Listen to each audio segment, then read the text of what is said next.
इस सृष्टि में सबसे पहले मनुष्य की उत्पत्ति कैसे हुई। यह विषय आज भी विज्ञान के लिए चुनौती बना हुआ है, लेकिन धर्म ग्रंथों का जब हम अध्ययन करते हैं तो इस विषय में हमें जानकारी प्राप्त हो जाती है।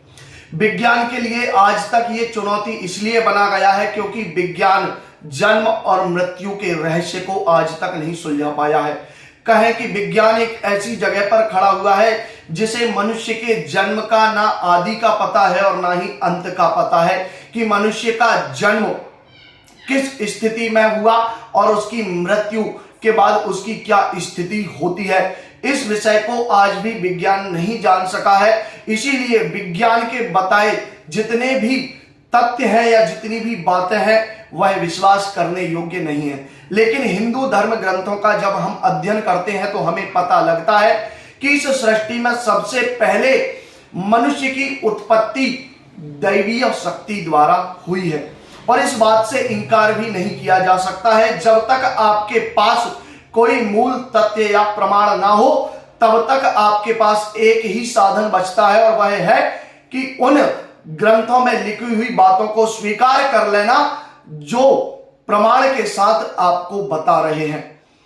विज्ञान यहां तक दावा करता है कि मनुष्य की उत्पत्ति का कारण बंदर या चिंपांजी रहे हैं, क्योंकि उनके शरीर की अधिकांश बनावट मनुष्यों से मिलती है। लेकिन मैं एक बात पूछना चाहता हूं, जब कोई भी जीव अपने स्वभाव में परिवर्तन करता है, अपने शरीर में, अपनी प्रकृति में परिवर्तन करता है, तो उसके पुराने स्वरूप का अस्तित्व ही नष्ट हो जाता है, ऐसा माना भी जाता है। तो फिर आज बंदर और चिंपांजी की प्रजाति ऐसी क्यों है, और अगर मनुष्य चिंपांजी या बंदर से बने हुए हैं तो आज दोनों में इतनी भिन्न भिन्न बातें क्यों हैं। जहां मनुष्य एक शुद्ध और सही तरीके से बात कर सकता है, बंदरों की अपेक्षा जो है बहुत ज्यादा सोचने और समझने की शक्ति रखता है।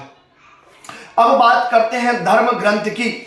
धर्म ग्रंथ के अनुसार सबसे पहले पिंड स्वरूप में एक ज्योतिर्लिंग का प्रादुर्भाव हुआ। उसके बाद ब्रह्मा, विष्णु और विष्णु के नाभि कमल से ब्रह्मा की उत्पत्ति हुई। वहीं ब्रह्मा को इस सृष्टि की उत्पत्ति का कारण माना जाता है और उन्हें सृष्टि के विस्तार के लिए आदेश दिया गया, और भगवान विष्णु को इस सृष्टि के संचालन का पूरा नियंत्रण और कार्यभार दिया गया।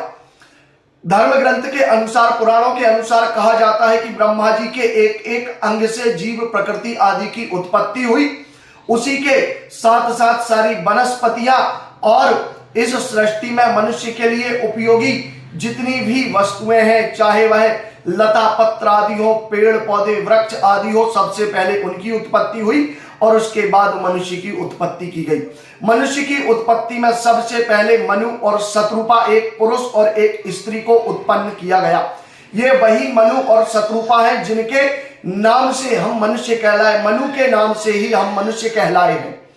इसीलिए वैदिक पुराणों के अनुसार सबसे पहले ब्रह्मा के बाद उन्हें सृष्टि के विस्तार के लिए कहा गया। उन्होंने अपने अंगों से जो है मनुष्य की उत्पत्ति की, और मनुष्य की उत्पत्ति के बाद इस सृष्टि का विस्तार हुआ। सबसे पहले पुरुष मनु और शत्रुपा रहे हैं। मनु पुरुष, शत्रुपा स्त्री हुए हैं। विज्ञान यह बात भी जानता है कि दो स्त्री या पुरुष के बिना, उनके गुण धर्म के बिना किसी भी प्रकार से मनुष्य का जन्म होना असंभव ही माना जाता है।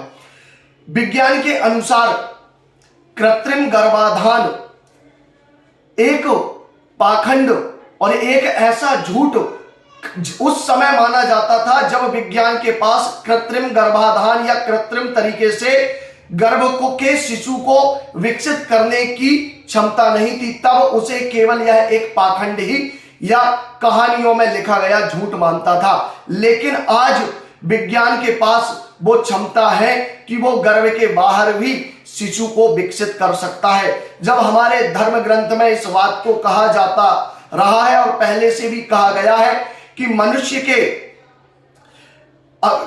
जो है वरदान के द्वारा या उसके आशीर्वाद से या उसके तेज से संतान उत्पन्न हो सकती है। वहीं एक दिन मैंने एक लेख ऐसा भी पढ़ा विज्ञान के द्वारा छपा हुआ एक न्यूज़पेपर में, उसमें कहा गया था कि मनुष्य के पसीने से भी भविष्य में गर्भाधान या संतान उत्पन्न की जा सकती है। तब ये बात अगर विज्ञान भविष्य में जाकर सिद्ध कर देता है तो मां गौरी के मैल से गणेश जी क्यों उत्पन्न नहीं हो सकते हैं, इस बात पर विज्ञान के ऊपर प्रश्न चिन्ह लगाना आज बहुत जरूरी हो गया है। धार्मिक ग्रंथ के अनुसार एक बात को आपको बहुत अच्छे से समझने की जरूरत है, बड़ा वो होता है जिसे पढ़ा जाए, ना कि पढ़ने वाला बड़ा होता है। विज्ञान आज वैदिक धर्म के पुराणों पर, वैदिक विज्ञान पर रिसर्च करता है, उसे जानने की कोशिश करता है। इसीलिए वैदिक विज्ञान बड़ा है और आधुनिक विज्ञान छोटा है, क्योंकि पढ़ा जाने वाला बड़ा होता है और पढ़ने वाला हमेशा छोटा होता है, क्योंकि वो उसके ज्ञान को अभी समझ रहा है। विज्ञान को ना तो मनुष्य के आने का वास्तविक कारण पता है और मृत्यु के बाद वह कहां चला जाता है, उसकी आत्मा कहां जाती है, इस विषय में भी विज्ञान को आज बहुत कुछ नहीं पता है या कुछ भी नहीं पता है। इसीलिए वैदिक सनातन धर्म के अनुसार सबसे पहले मनुष्य मनु और स्त्री शत्रुपा हुए। जय महाकाल, हर हर महादेव।